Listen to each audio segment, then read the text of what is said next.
Assalamualaikum warahmatullahi wabarakatuh. Selamat pagi, selamat siang, selamat sore para peserta didik kelas 7. Semoga hari ini kalian diberikan kesehatan, diberikan kekuatan oleh Allah sehingga dapat mengikuti belajar dan pembelajaran selama satu semester ini bersama Bapak dan Ibu guru yang ada di sekolah. Amin.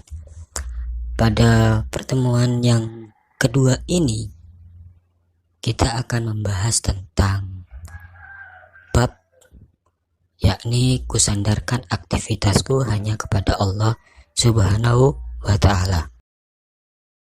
Coba anak-anak lihat pada gambar, ketik rek spasi dukun, kirim ke kemana? Gak ada nomornya itu, terserah kemana aja. Nah, dari gambar itu kita tahu bahwa banyak sekarang manusia itu kehilangan kepercayaan dirinya, sehingga mereka itu beramai-ramai mempercayai amalan yang diyakini dapat menenangkan hatinya, terus dapat menghadapi hari depan yang belum jelas ini. Sesungguhnya kalau kita tahu bahwa Allah lah yang mengetahui hal-hal yang gaib. Itu tadi gambar pertama. Terus gambar yang kedua itu gambar gunung ya. Ini gambar gunung, indah sekali bukan? Nah, itu salah satu bukti kebesaran Allah Subhanahu wa ta'ala yang menjulang tinggi bumi yang dihamparkan luas oleh Allah. Jika atau sungguh Allah menghendaki kehancurannya, maka apa yang dapat kita perbuat? Itulah tadi pengantar untuk pertemuan kedua yang akan kita bahas tentang kusandarkan aktivitasku hanya kepada Allah Subhanahu wa ta'ala. Yang pertama kita akan belajar tentang kebesaran Allah itu terlihat di alam semesta. Yang pertama tauhid. Tauhid itu artinya yakin kepada Allah atau meyakini diri kita kepada Allah. Itu adalah hal yang terpenting bagi kehidupan seorang manusia. Bagaimana tidak? Karena hanya amal yang dilandasi dengan tauhid atau yakin kepada Allah yang akan membawa kita pada kebahagiaan yang hakiki. Yang hakiki itu yang benar atau yang kekal, baik itu di dunia ataupun di akhirat kelak. Sehingga betapa pentingnya peranan tauhid atau yakin kita terhadap Allah dalam kehidupan di dunia ini, maka wajib bagi setiap muslim untuk mempelajari apa? Mempelajari tauhid. Yang kedua yakni Allah Esaku. Kan tadi kita sudah berbicara atau ngomongin tentang tauhid. Nah, tauhid itu apa sih? Tauhid itu berasal dari kata bahasa Arab yaitu wahada yuhidu tauhidan, yang artinya mengisahkan. Mengisahkan siapa? Mengisahkan Allah. Sedangkan menurut istilah tauhid itu meyakini bahwa Allah itu hanya satu, tidak ada yang dapat menyamainya, tidak setara dengan apapun, tidak mungkin ada yang menandinginya. Itu menurut istilah.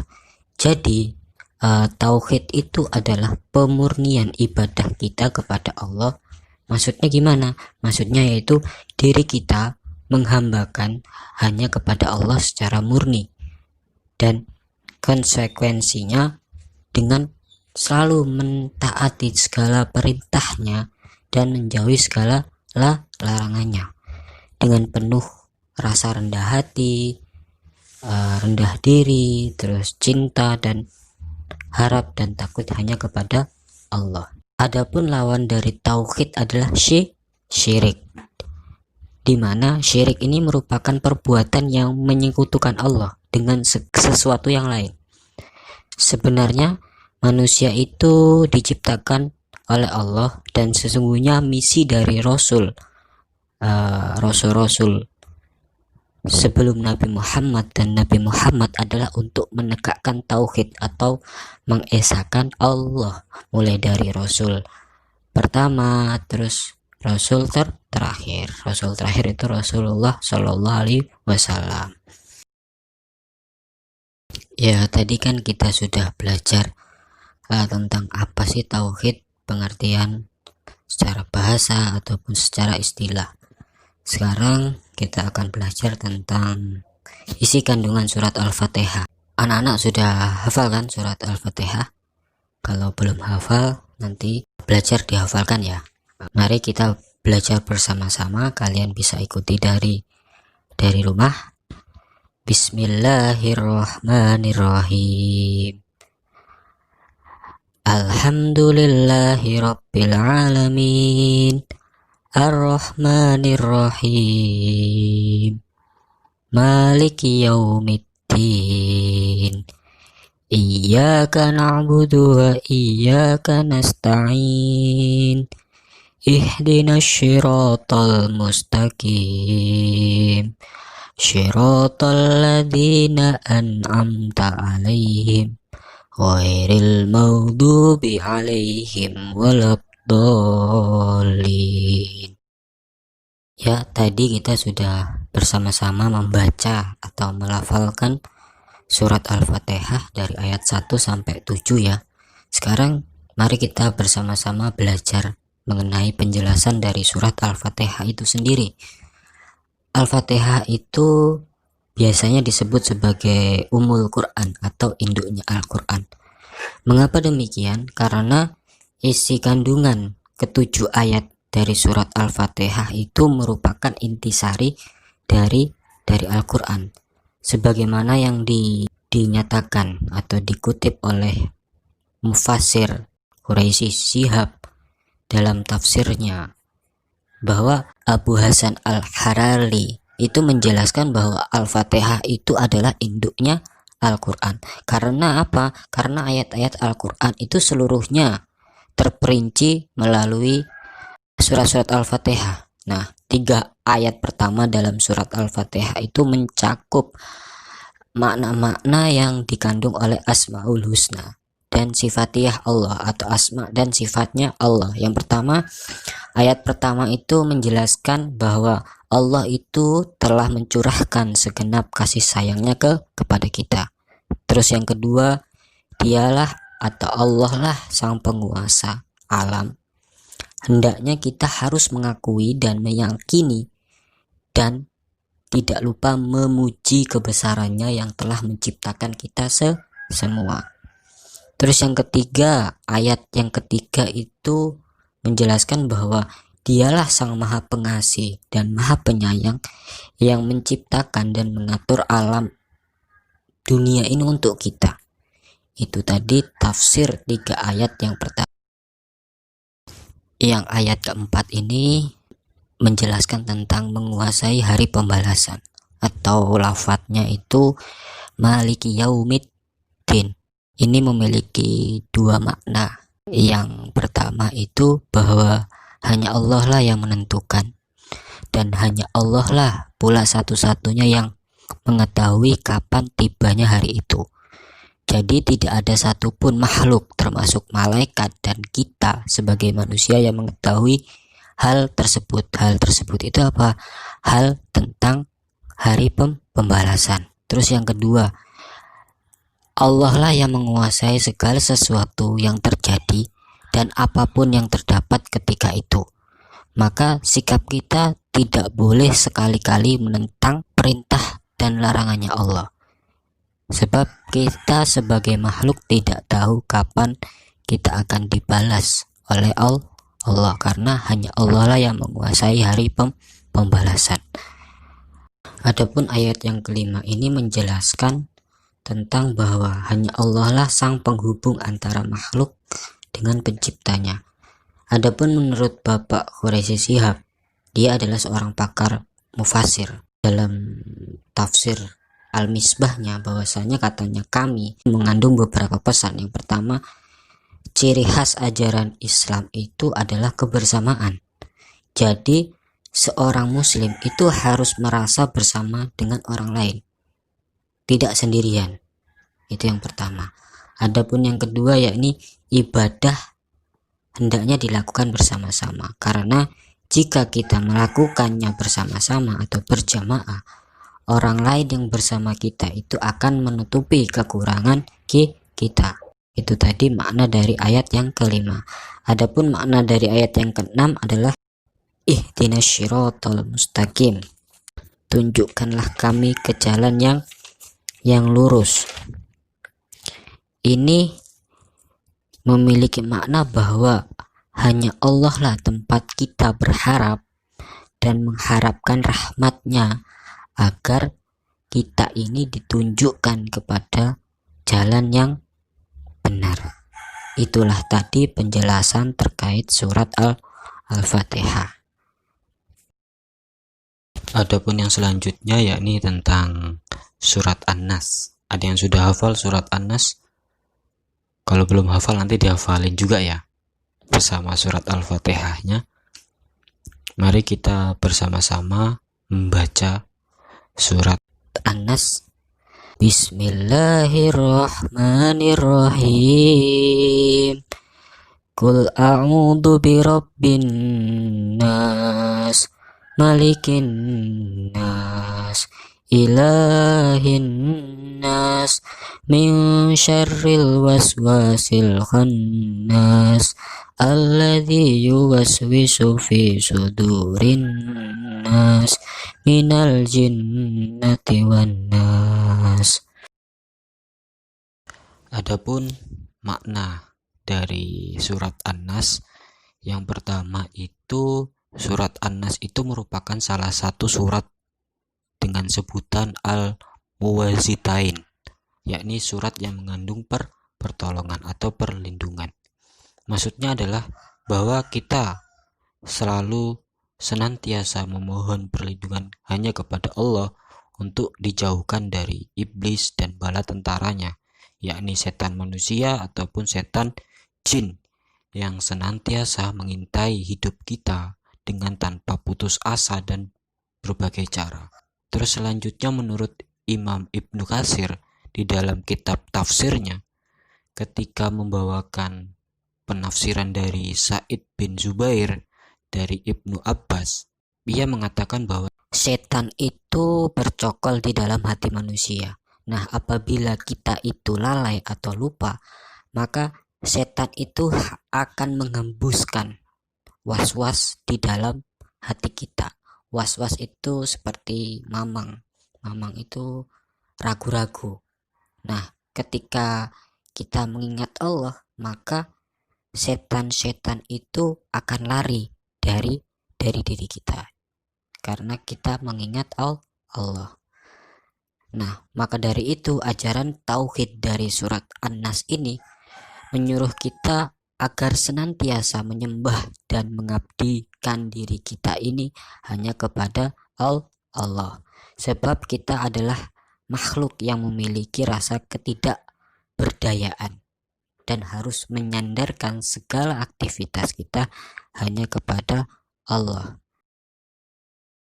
Selanjutnya, tadi kan kita sudah membaca surat Al-Fatihah, surat An-Nas. Sekarang kita akan membaca bersama-sama surat Al-Falaq.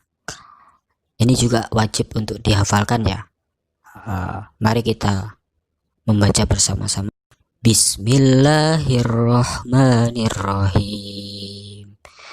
Qul a'udzu birabbil falaq, min syarri ma khalaq, wa min syarri ghasikin idza waqab, wa min syarrin nafasati fil uqad, wa min syarri hasidin idza hasad. Adapun penjelasan dari surat Al-Falaq ini juga biasanya disebut dengan surat Al-Muwazzitain, sama seperti surat An-Nas, yaitu mengandung pengertian surat perlindungan. Bahkan Imam Al-Bukhari dalam kitab Shahihnya itu mengartikan surat Al-Falaq itu dengan istilah subuh. Maka dalam surat ini dijelaskan beberapa kejahatan yang mengintai manusia. Maka dari itu kita diperintahkan untuk meminta perlindungan kepada Allah sang penguasa alam. Pada ayat kedua dalam surat Al-Falaq itu kan min syarri ma khalaq, yang artinya itu dari kejahatan makhluknya. Itu mengandung pengertian bahwa makhluk Allah, baik itu manusia, binatang, atau makhluk lainnya, dengan segala yang dilakukannya terkadang menimbulkan bahaya bagi manusia. Selain itu ada hal lain yang perlu diwaspadai manusia, yaitu malam dengan segala misteri di dalamnya. Mari kita bersama-sama membacakan surat Al-Ikhlas. Bismillahirrahmanirrahim. Qul huwallahu ahad, Allahus samad, lam yalid wa lam yulad wa lam yakul lahu kufuwan ahad. Adapun penjelasan dari surat Al-Ikhlas ini, yang pertama, menurut Imam Ahmad bahwa orang-orang musyrik atau kafir-kafir terdahulu itu telah mengatakan kepada Nabi Muhammad seperti ini. Hei Muhammad, terangkanlah nasab Tuhanmu. Nasab di sini maksudnya adalah silsilah Tuhannya Muhammad atau silsilahnya Nabi Muhammad. Tuhannya Nabi Muhammad itu silsilah Tuhannya itu seperti apa gitu. Lalu Allah menurunkan surat Al-Ikhlas ini yang mengatakan bahwa hei Muhammad, katakanlah dialah Allah yang Maha Esa. Allah itu adalah Tuhan yang bergantung kepada segala sesuatu, dan dia tidak beranak dan tidak juga diperanakkan, dan tidak ada seorang pun yang setara dengan dia. Dia itu maksudnya Allah.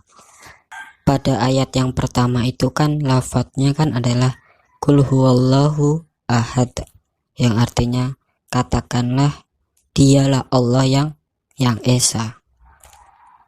Artinya gimana? Artinya bahwa Allah itu hanya satu dan tunggal, yang tidak mempunyai bandingan dengan apapun. Wakil atau saingan pun tidak ada yang bisa menyainginya, dan tidak pula menyerupai dan menyamai siapapun. Jadi lafal ini atau kata ahad ini tidak boleh digunakan kecuali hanya untuk Allah, sebab hanya Allah lah yang maha sempurna dalam semua sifat dan perbuatannya. Adapun ayat yang kedua, Allahus Somad, yaitu Allah adalah Tuhan yang bergantung kepadanya segala sesuatu. Dalam ayat yang kedua ini, menurut Ibnu Abbas radhiyallahu anhu mengatakan bahwa As-Somad ialah semua makhluk itu harus menyandarkan dirinya kepada Allah, baik setiap kebutuhannya dan setiap permasalahan yang mereka hadapi. Adapun ayat yang ketiga, yaitu lam yalid walam yulad, dia tidak beranak dan dia tidak juga diperanakkan. Dalam ayat yang ketiga ini, Allah ini menjelaskan bahwa dia itu tidak memiliki keluarga, tidak memiliki anak, tidak memiliki ayah, tidak memiliki istri, dan lain sebagainya. Dan dilanjutkan pula dengan ayat terakhir, bahwasanya Allah itu tidak sama dengan makhluknya, tidak sama dengan manusia, tidak sama dengan malaikat, tidak sama dengan apapun. Itulah tadi tentang pembahasan kita hari ini, yakni kusandarkan aktivitasku hanya kepada Allah. Tadi kita sudah belajar tentang tauhid, terus surat Al-Fatihah, terus surat Al-Falaq, surat An-Nas, dan surat Al-Ikhlas. Nah, anak-anak jangan lupa kalau mau tidur tiap malam dibaca surat Al-Falaq, surat Al-Ikhlas, surat An-Nas. Supaya apa? Supaya dilindungi oleh Allah dalam tidur kita. Begitu saja yang Bapak dapat sampaikan. Semoga ilmu hari ini yang kalian pelajari bersama-sama, semoga dapat bermanfaat untuk kalian. Akhir kata, Allahumma wafiq ila aqwamit thoriq. Assalamualaikum warahmatullahi wabarakatuh.